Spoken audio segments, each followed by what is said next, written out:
You're listening to the Life Friendly Business Podcast. I'm your host, Erin Thomas Wong, business mentor, author, and founder of the Cocoon VIP membership, empowering women around the world to build businesses on their terms. If you want to grow and scale a business that works in harmony with your family and your life, this podcast is for you. Hello, how are you doing? Welcome back to the podcast. I just want to say a quick thank you to those of you who have reached out and let me know that you're enjoying the podcast. I really love to hear that. And I just think this series that we've been doing at the moment about visibility has resonated with so many people. And a huge thanks to the experts that have come on here to share their tips and their wisdom with us about all these different ways that we can be getting ourselves out there and getting new people into our world. So some of you may know from listening to the podcast previously that a few months ago, I launched the new Visibility Mastermind. And, we've really picked up pace now and people are starting to feel that traction from actually taking consistent, focused action. And one of the huge benefits of being part of the mastermind is actually having those dedicated times throughout the month where you're focusing on the marketing side, on the visibility side of your business. And some of the wins that the clients in the Visibility Mastermind have been being invited onto podcasts, doing public speaking, also getting out there and doing more video, but also creating new collaborations, reaching out to fellow business owners who have a similar audience and talking about how they can work together in a mutually beneficial way. We've had people just feeling much more confident about what they're doing, the message that they're putting out there, but also being more intentional with letting people know how they can actually help them and giving them an easy next step. And it's amazing when you actually make the decision to focus on your visibility, what happens, because opportunities start to present themselves and one thing leads to another. So it's really exciting to see how these women are moving forward with their businesses. The doors are now open for the Visibility Mastermind. So if you're interested, do check out the website at lifefriendlybusiness.com/visibility. Today, we're going to look at how you can use your branding to help with your visibility, because the way that people perceive us is obviously going to impact whether or not they decide to come into our world at all. And I've invited Jill Pryor onto the podcast. She's a brand and graphic designer. She specializes in helping small businesses, coaches and entrepreneurs who need to outsource their design for branding, marketing collateral and product development. I've personally experienced working with Jill. She has helped me to really level up my brand and my website. And she's so passionate when she talks about branding for small business owners. So I really wanted her to come on and share her tips with you. So in this interview, we're talking about how to use your visual design to draw your ideal customers closer, why consistency is so important, and why your brand visuals and the words that you use are like a marriage. So whether you are just starting out or you're ready to take your business to the next level, there's loads of good stuff in this interview for you. Hi, Jill. Thanks so much for coming on the podcast today. Hi, Erin. Thanks for having me. I really want to talk to you about branding, but first of all, I'd love you to just explain to us, why you started your business in the first place and what you do to help people. Okay, so I'm a graphic designer and I specialise in helping small businesses and entrepreneurs who need to outsource their design needs for branding, marketing materials and product development. I started back as a graphic designer, I think it was in my early 20s, so I'm nearly 50 now, so that's quite a long time. I was employed for a company for 18 years doing marketing and design, e-commerce, all those sorts of things. It was a craft company and I absolutely loved what I did. It really filled me with joy. I had so much confidence in myself. I used to teach and just used to do so many really interesting things. And then I had my kids in my early 30s and made the decision that I was going to go part-time because I wanted that balance of bringing in some money, doing something that still lit me up, but also still be there for my children. But obviously, because what I was doing before, when I was full-time, I had so much freedom and creativity in my role. When I went back part-time, the company were really accommodating with my hours, but it did mean that I had to really downscale the amount of creative work I was doing. So over the next sort of 5 years or so, I just felt like my confidence, I just felt it seeping out of me as I did less and less of the creative work. And it was very much more e-marketing that I was doing at that point. And then various things happened. I lost my dad to cancer. My daughter was really struggling with anxiety and OCD. And I was also in early stages of menopause, and I was only 40 at that point, although I had no idea that was what was going on. So all these things happened, and then there was a change in management in my company, and it all came to a head, and I just knew that I kind of had to save myself. I had to just leave, and I had to start from scratch. Now, I'm a massive control freak, so I really didn't appreciate kind of being out in the wilds with no idea what I was doing. I've never been self-employed before.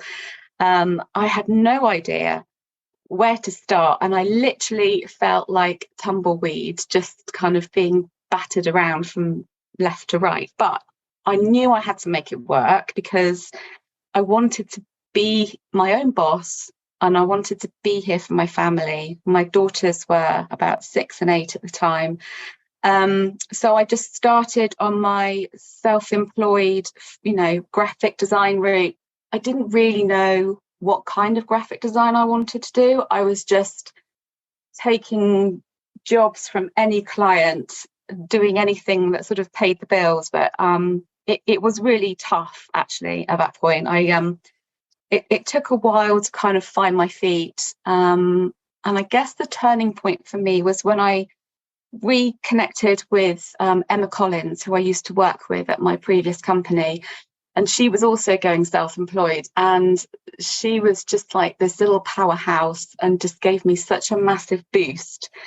And we got together and we formed Blossom Lane Creatives, and offered creative like design and PR services to small businesses. And that was kind of where it all started to change. Thank you for sharing all of that, because I think that there are so many bits of that story that there's going to be people listening who really resonate with it. And I think, that's a kind of common thread I find of the women that I'm working with. And, you're in the community as well, where things have changed in our lives. And, sometimes it's having children that's the catalyst. Other times it's, big things like, losing a parent, going through the menopause, and we start to reassess, don't we, how we're working and what we're doing to earn money. And it sounds like you've been on this like amazing journey. So how have you managed to carve this business in a way that does allow you that time with the family? I think it took a while, to be honest. I mean, at the beginning, I didn't have as much work. So it was a bit of a double-edged sword because I had more time to spend with my daughters. But also, I was panicking about there not being enough work. But it sort of gradually evolved over the last 6 years where, it's kind of, it's just built up. Like I really focus on nurturing my clients because I feel that I'm so curious and excited to be working with each and every one.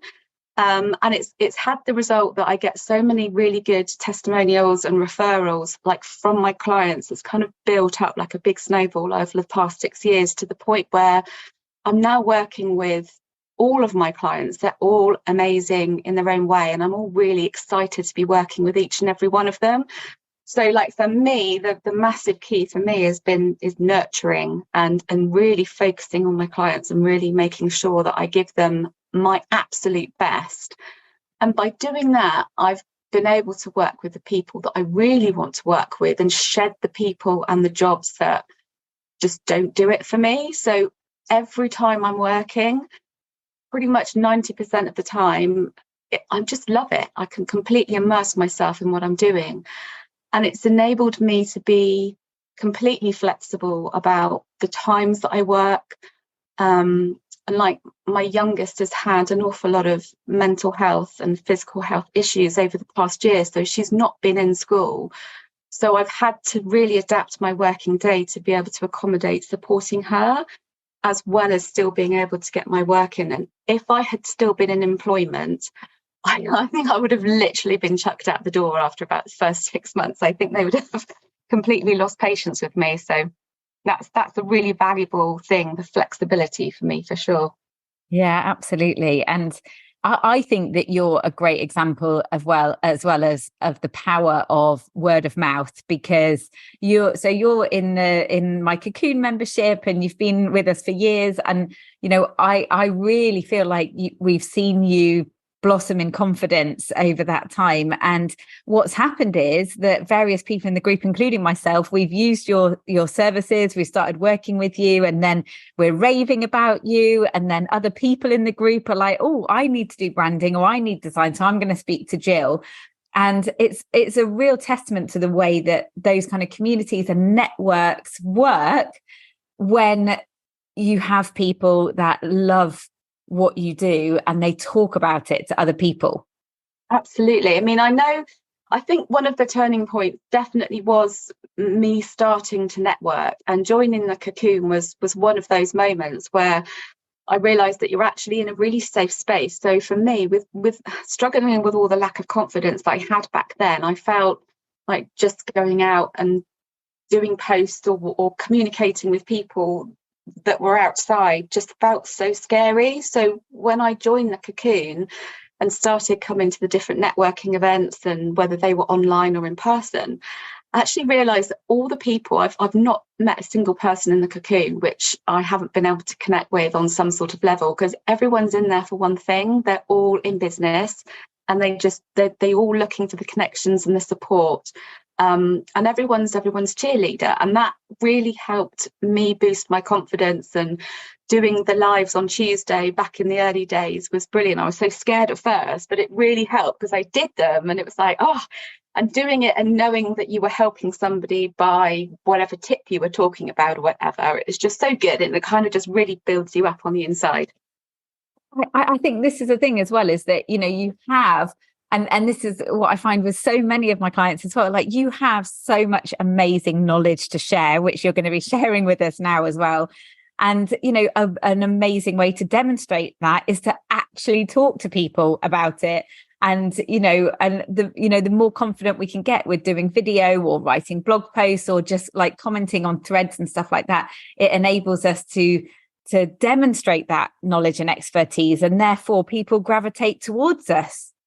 Absolutely. I mean, at the end of the day, a brand is not about a logo. A brand is all about the relationship and the connections that you make with people. So it's all about emotion. So if you can get out there, and if you can actually connect with people and talk to people and just completely be yourself and not try and be someone else, then that's part of that secret sauce that really helps draw people towards you. It's kind of like your brand is like a magnet. It takes in like everything, like the colors, the fonts, but it's like the emotion, and it's all about understanding everything that's going on at that very ground level, like the real granular detail about who it is that you want to work with, or who it is your ideal customer, and really getting into their psyche and understanding what's going on in their heads, because all of those things are what you're going to be able to connect to as a person, as the face of your brand, and that's all part of that magic that brings people towards you. I love the passion that you exude when you talk about this. So, okay, so for people that are, we've got different people at different stages listening to this podcast. Mm-hmm. For people that are just starting out, mm-hmm. what do they need to know about branding, and what can they do if they're just starting out? They don't really have much budget to employ a designer, for example. What can they be doing to be approaching their branding in the best way? Okay, so the first thing I would say is the mistake that I made when I went self-employed, actually, because I'd been employed doing visual brand identities for years, but I hadn't really connected with that emotional underlying strategy that you need. And this is completely free. If you're starting out your business, you don't need to buy this. You can do it yourself. So it's like really focusing in on understanding who you are as a person, because if you're the face of your brand, then you are the brand personality. So it's really understanding and writing down in black and white, like what your values are, what you believe in, why you're different, whether your personality is vibrant or whether you're quieter and calm. Understanding your customer. I mean, if you're right at the beginning, then obviously it can be a bit of a minefield. It's like, okay, so who is my customer? So the best thing I would say is just think about who is it that you want to serve. So you have your offer, you have your thing that your business is based on. Who is it that you want to be working with? Who is it that you want to sell to? And that will start helping you piece together a picture of who this person is, because the clearer they are in your head, the more understanding you've got about how they're feeling, about all the different things which is related to what you offer, the easier it is to think about what your brand should look like and what the things you should be saying, and think about the transformation that you're offering, and like where they are at the beginning before they start working with you and where they are at the end when they finished. All of that stuff is free. You can do that. And I've actually got a web address at the end of this podcast that people can go to, and they can download a free workbook that I've got, which is based around all of that. So that's completely free. When it comes to like thinking about logos and colours, if you don't have the budget to work with a designer, there are loads of places online where you can buy pre-existing designs, like off the shelf, that you can change the wording on. So you've got Shutterstock, Fiverr, there's loads of it. All you need to do is Google it and you'll come up with loads. Now, these aren't going to be bespoke logos for you, but if you need something on a budget to start you off, then they're absolutely fine.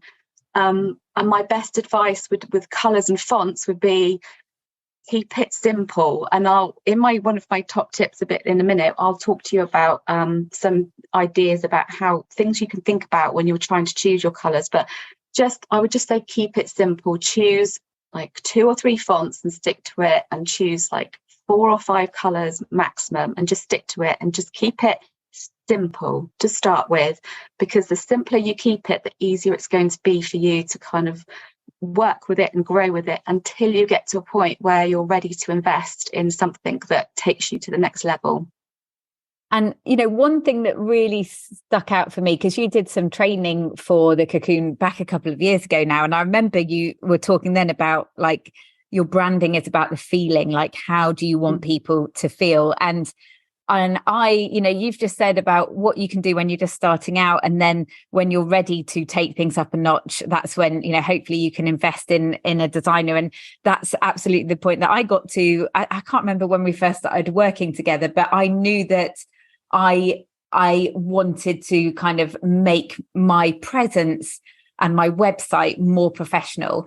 And, just to give people a picture of what that meant. So with you, I updated my logo. You gave me lots of different versions of the logo. We also had our brand colours, which my brand colours have stayed the same actually for quite a long time now, but it was kind of expanding on that. But also it's all the lovely icons. So like really nice, what I guess you call assets that you can use in your designs. Like, for example, we use Canva, and I've now got all these lovely graphics from you, these little icons that I can use, which basically kind of like create that feeling, the overall feeling that I want to put across, which is, the kind of embracing everyone and supporting everyone, and we're all in it together. And it was a fascinating process, because I don't feel like I'm very visual. I find it quite hard to, and I know we've talked about different graphics that I wanted you to create, and I'm literally like, I want it to do this, and I can't even see what that would look like. But when you put it down in a design, it's just astonishing to me. So it's really about bringing to life the messages that you want to put out there, isn't it? Yeah, absolutely. Your visual brand is like a shop window. So when you're in the online space, your shop window can be at so many different touch points. It can be at your website, on your email, on your social media. on your free lead magnet that you put out. There are so many different touch points that you have across your branding, and it's like you're missing a trick if you're not using your visual brand to really help communicate what your brand is all about, help give people like, what's the vibe, what's Erin's vibe. And when you look at all of your graphics now, like, it was there before to a degree, but now it's like it's more consistent, and you can really feel like your personality coming through, and it kind of appeals to the people that you want to work with. So that's the key with visual branding. It's like, think of it as your shop window, and your visual branding should work like as a marriage, in complete harmony with all of your messaging as well. So it all kind of bundles up into this, and it's like this massive magnet that will appeal to the people that you want closer to you, and it will make them go, oh, this is interesting, and then they'll come into your world, or they'll join your email list. And it's a massive piece of the puzzle, which, at the end of the day, graphics and fonts are not the be all and end all. The person behind it and what they're selling and what they're saying is, but it's part of like the packaging. It's like, if you have a gift, if you have a present, you have beautiful packaging on the outside, you're like, oh, I want to open this, I want to see what's inside it.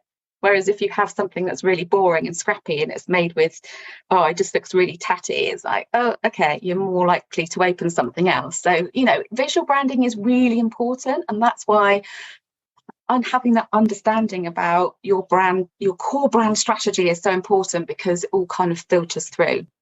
And that, what you just said there, that really does demonstrate, we've called this episode visibility through branding, because it's what can set you apart from someone else who does exactly the same thing, like having a strong brand and a strong personal brand. And I know that I'm sure there are others like me out there. I went through this massive journey of being very uncomfortable at first about being a personal brand, like me being the brand. And I had my own mentor, and we were working through this, and just the feedback that came back all the time was that people were joining my membership or working with me because of me. And that's at first it's quite an uncomfortable thing if you've got like low self-confidence. And also, when I'm kind of doing social media and stuff, and it's like trying to use stock images that don't quite link to what you're doing, and then realizing, I get a lot better response when I actually put a picture of me up there. And that's quite a hard thing to do at first, isn't it? But the more you do it, the easier it becomes. And I just think that, it's been proven time and time again that we buy people, and we need to know, like, and trust them. And you need to get comfortable with having your face out there. Yeah, absolutely. And I totally get how it feels to not want to do that, because when my confidence was at rock bottom, the thought of having a camera pointed at my face for a start was just like freaking out. And then I was like, well, even if I do get professional brand photography, who's going to want to look at a picture of me? But it's the whole, you really, with branding, the key thing is that you just need to be you. You need to be true to yourself. You need to share with others the things that you're comfortable to share with, and just really give them a sense of who you are.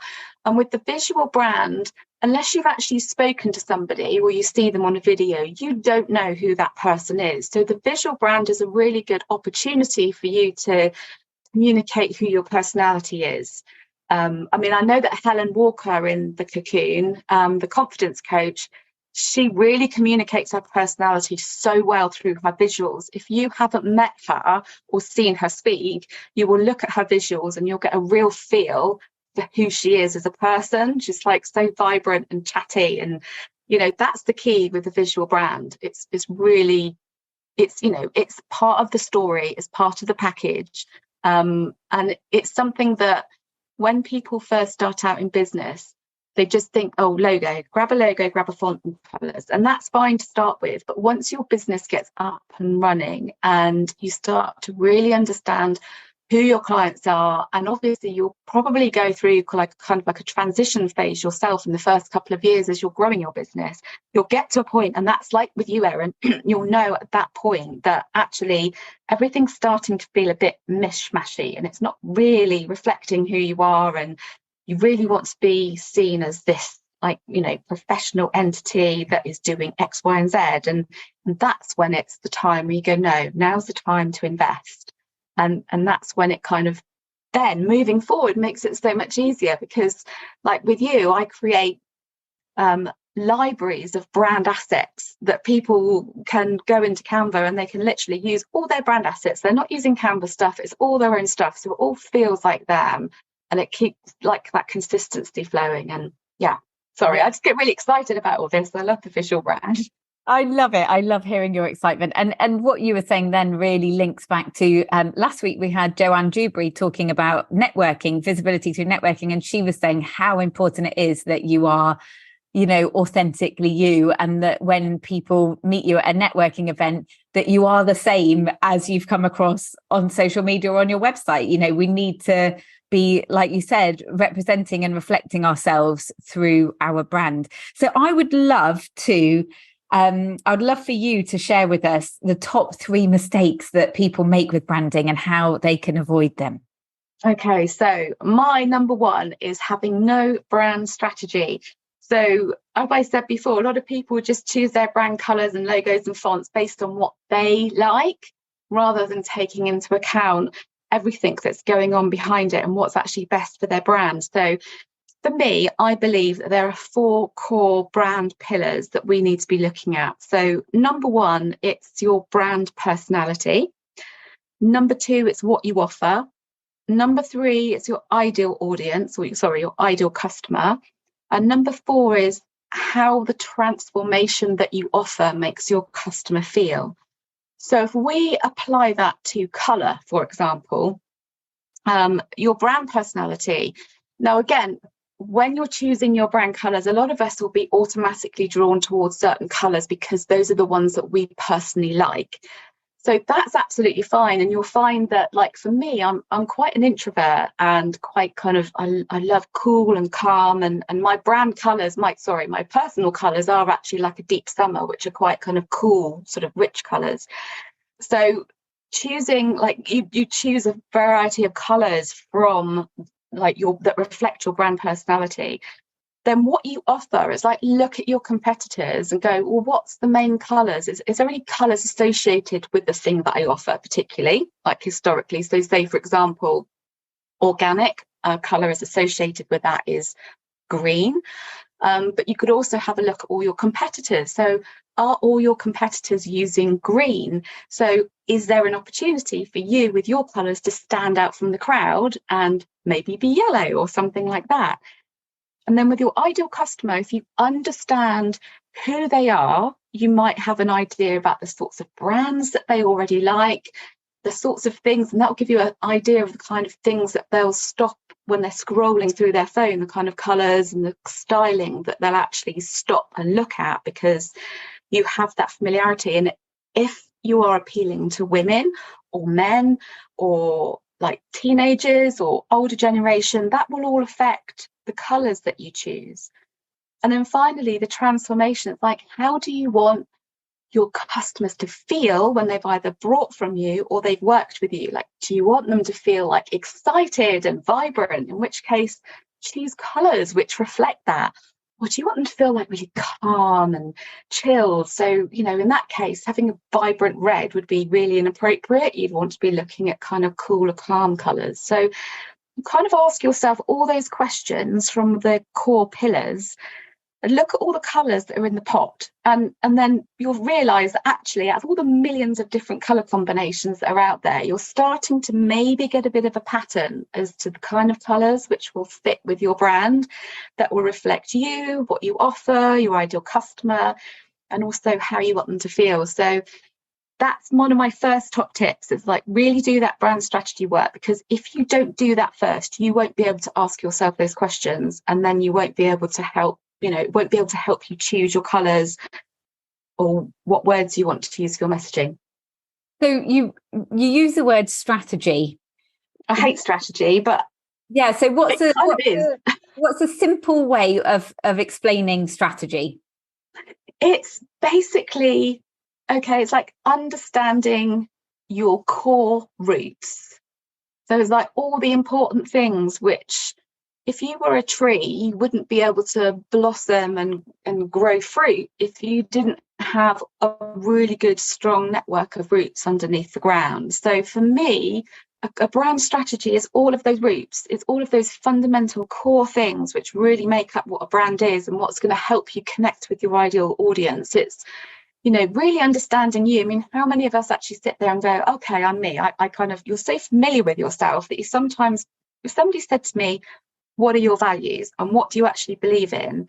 You might have to sit there for a minute and think, oh, what is that? So it's like giving you the headspace to be able to really understand yourself, understand what you want to bring to your brand, and really get to know your ideal customer as if they were your best friend. Because then when you're writing content or creating offers, it makes it so much easier. So for me, brand strategy, maybe another word is just like, it's just having a plan. It's like making a shopping list before you go shopping. It's like a list. What do I need? I need to know my personality. I need to know my audience. And when you've got that, when you go shopping, it makes it so much easier to buy the food that you want to buy because you've got your list. That is a brilliant analogy. Makes total sense. Okay, what's a mistake number 2?